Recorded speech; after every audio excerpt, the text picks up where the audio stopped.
यंदाची मकर संक्रांत तब्बल 23 वर्षांनी एका अत्यंत दुर्मिळ योगायोगाने येत आहे. 14 जानेवारी 2026 रोजी येणाऱ्या या संक्रांतीचे वाहन काय आहे, वस्त्र कोणते आहे, संक्रांतीचे तसेच शुभ अशुभ संकेत काय आहेत आणि कोणत्या राशीच्या लोकांनी काय दान करावे, ही सर्व माहिती आपण आज या व्हिडिओमध्ये जाणून घेणार आहोत. मकर संक्रांतीचं धार्मिक महत्त्व आणि उत्तरायणाचा प्रारंभ कधी होणार आहे, आधी बघूया.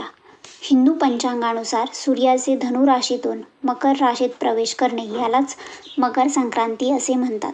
हा दिवस उत्तरायणाचा प्रारंभ मानला जातो. हा काळ अत्यंत शुभ पुण्यदायी आणि फलदायी मानला जातो.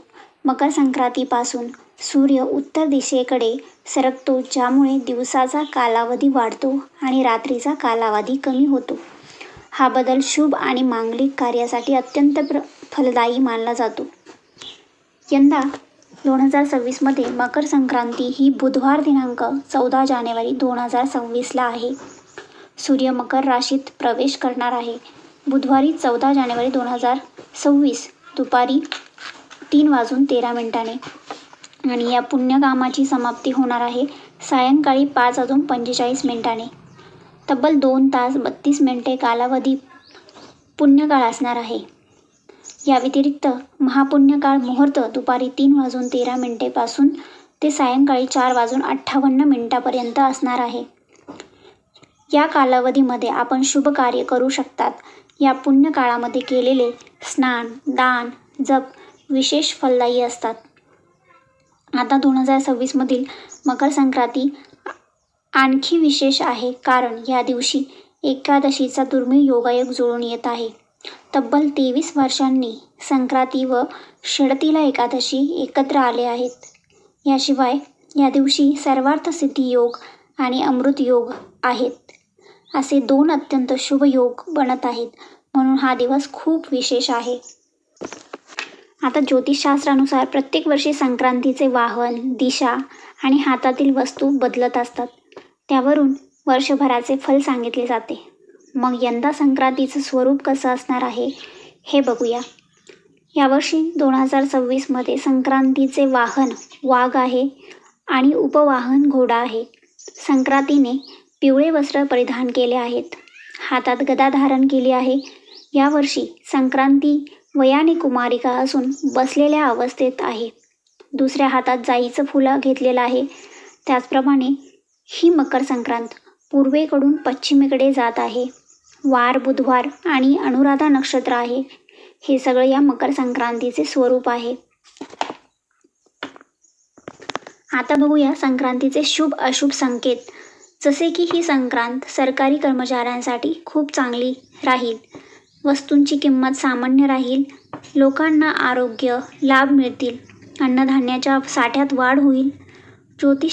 ज्योतिषशास्त्रानुसार संक्रांतीने यावर्षी पिवळे वस्त्र धारण केले आहे, म्हणून स्त्रियांनी पिवळ्या साड्या, पिवळ्या बांगड्या, पिवळ्या फुलांचा गजरा इत्यादी घालणे या दिवशी टाळावे.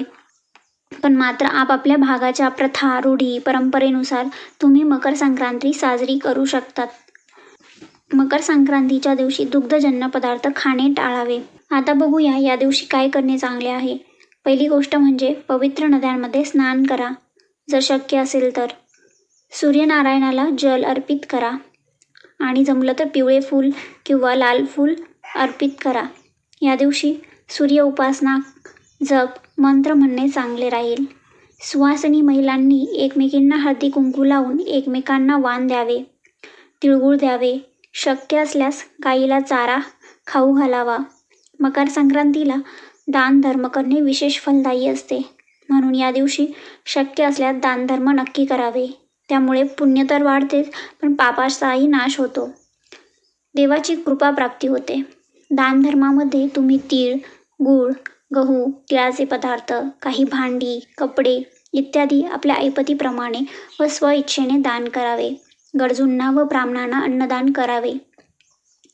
संक्रांतीचा हा सण 3 दिवसाचा असतो, ज्यामध्ये पहिल्या दिवशी भोगी, दुसऱ्या दिवशी मकर संक्रांती आणि तिसऱ्या दिवशी किनक्रांत असे असते. 13 जानेवारी 2026 रोजी भोगी आहे. या दिवशी शरीराला उष्णता देणारे आणि पौष्टिक पदार्थ खाल्ले जातात. या दिवशी भोगीची भाजी आणि बाजरीची भाकरी खाल्ली जाते. त्यानंतर 14 जानेवारीला मकर संक्रांती साजरी केली जाते. हा मुख्य सणाचा दिवस आहे. या दिवशी तिळगुळ वाटतात, दानधर्म करतात, हळदी कुंकाचा सणही केला जातो.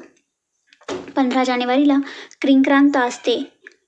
संक्रांतीच्या दुसऱ्या दिवशी जो सण असतो त्याला किंक्रांत असे म्हणतात.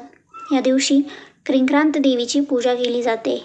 या दिवशी कोणतीही शुभ कार्य करणे टाळावे असे मानले जाते. हळदी कुंकवाचे देवाणघेवाण ही मकर संक्रांतीपासून रथसप्तमीपर्यंत महाराष्ट्रातल्या स्त्रिया खूप आवडीने साजरी करतात. ज्यात वाण दिले जातात, गाणी म्हटले जातात, उखाणे घेतले जातात, तिळगुळ वाटले जातात, एकमेकींना हळदी कुंकू लावले जाते याचा समावेश असतो. मग म्हटलं जातं, हळद ही सौभाग्य देते आणि कुंकू शक्तीचं रूप असते. आशा आहे तुम्हाला ही माहिती नक्कीच आवडली असेल.